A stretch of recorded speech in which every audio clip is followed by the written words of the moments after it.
College परिसर में विचरण करती इन नौकाओं को देखकर आप इसे इटली के वेनिस की तस्वीरें समझने की भूल मत करिएगा।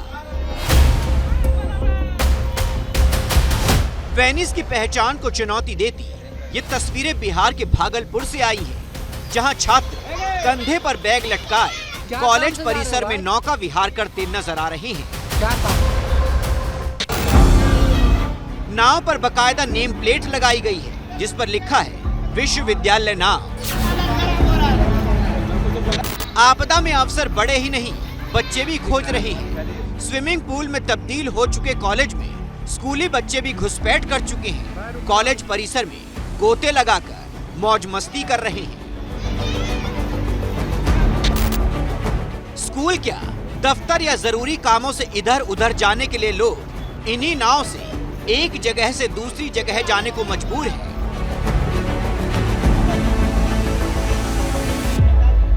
बहुत भयंकर विश्वविद्यालय का स्थिति है। पूरा पानी पानी, एकदम रूम बरंडा सगरे पानी में जा रहे हैं, नाव से जा रहे हैं।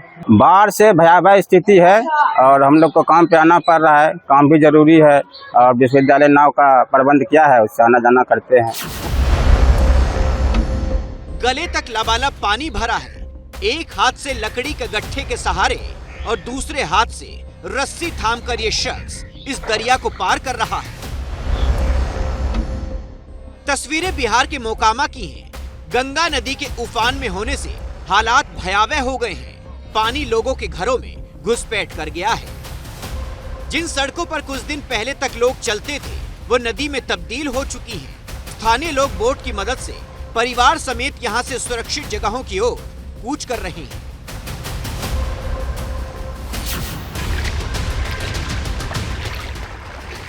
बिहार के मधेपुरा का हाल भी बेहाल है। मधेपुरा में कोसी नदी ने कोहराम मचा रखा है।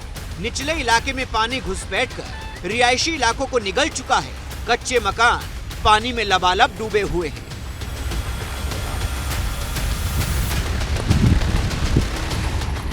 जिस दुपहिए वाहन ने आवाजाही आसान बनाई थी वो भी कुदरत के सामने सरेंडर कर चुका है। मोटर बाइक को भी लकड़ी की बोट पर लादकर सुरक्षित जगहों तक पहुंचाया जा रहा है।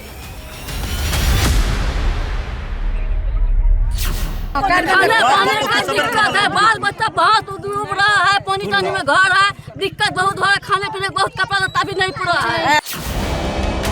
पहाड़ों पर लगातार बारिश से नदियां उफान पर हैं, जिसके बाद से बिहार में गंगा, गंडक, कोसी, बागमती और घाघरा जैसी कई नदियां खतरे के निशान से ऊपर बह रही हैं। नदियों का जलस्तर बढ़ने से 10 जिलों में बाढ़ जैसे हालात बन गए हैं। इन 10 जिलों में वैशाली, भोजपुर, पटना, लखीसराय, भागलपुर, मुंगेर, बेगूसराय, सारण, खगड़िया और सुपौल शामिल हैं। बिहार की लगभग 17,62,000 आबादी बाढ़ से बुरी तरह से प्रभावित बताई जा रही है।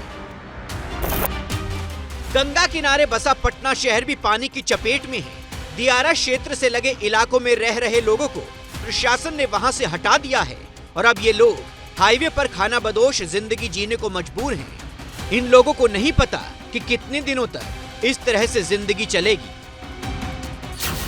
गंगा का जलस्तर लगातार बढ़ रहा है। खास तौर पर जो दियारा क्षेत्र में लोग रहते हैं उनके घरों में पानी इस कदर बढ़ा हुआ है कि अब घर में रहने के लिए थोड़ी सी भी जगह नहीं बची है। और यही वजह है कि आप जब इस क्षेत्र में तस्वीरें देखेंगे तो आपको समझ में आएगा कि किस तरीके से लगातार गंगा उफान पर है। और यही वजह है कि दूसरे हिस्से में जिनके घर थे उन्होंने अपना घर छोड़ दिया।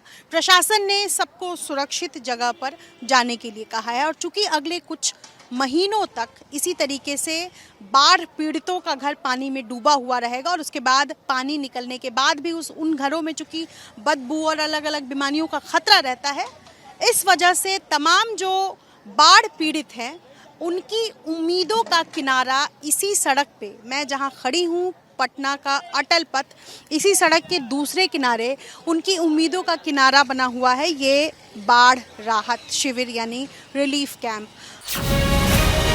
प्रशासन की तरफ से मेडिकल कैंप, पशु चिकित्सा शिविर और सामुदायिक किचन की व्यवस्था की गई है। अपना घर छोड़कर टेंट में रहने को लेकर लोग परेशान तो हैं, लेकिन कोई विकल्प भी नहीं है।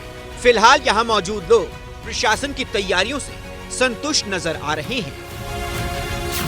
बाढ़ पीड़ितों के लिए जो व्यवस्था की गई है, इस वक्त जो मैं देख रही हूँ चना और आलू की सब्जी है, चावल है एक पतीले में और दूसरे पतीले में दाल है, और ये एक बेसिक खाना जो कि बाढ़ पीड़ितों के लिए प्रशासन की तरफ से जो व्यवस्था की गई है। छोटे बड़े हर तरीके के लोग हैं। खाना ठीक है? खाना एक नंबर है, खूब बढ़िया। क्या नाम है आपका? अशोक कुमार। कहाँ के रहने वाले हैं आप? दियर का नकटा दियर। हाँ हाँ, नकटा दियर। हाँ, कब से यहाँ रह रहे हैं? 4 दिन से हो गया। हाँ, परिवार को लेके यहीं आ गए? हाँ, सब आगे लेके। हाँ, ठीक है। दिक्कत हो रही है ये बताइए। दिक्कत नहीं है। दियारा क्षेत्र में पानी की घुसपैठ के बाद लोगों का सब कुछ बह गया। जो जितना सामान बचा पाया बचा ले गया।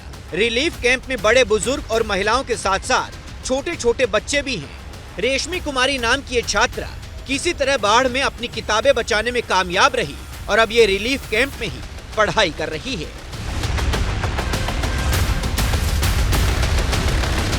बिहार में बाढ़ जैसे हालात की 2 मुख्य वजह बताई जा रही हैं। पहला, अगस्त महीने में अब तक बिहार में 97% अधिक बारिश दर्ज की गई है। दूसरा, पहाड़ों पर लगातार बारिश से नदियां उफान पर हैं, जिस वजह से ज्यादातर नदियां खतरे के निशान को पार कर गई हैं और जनजीवन अस्त व्यस्त हो गया है।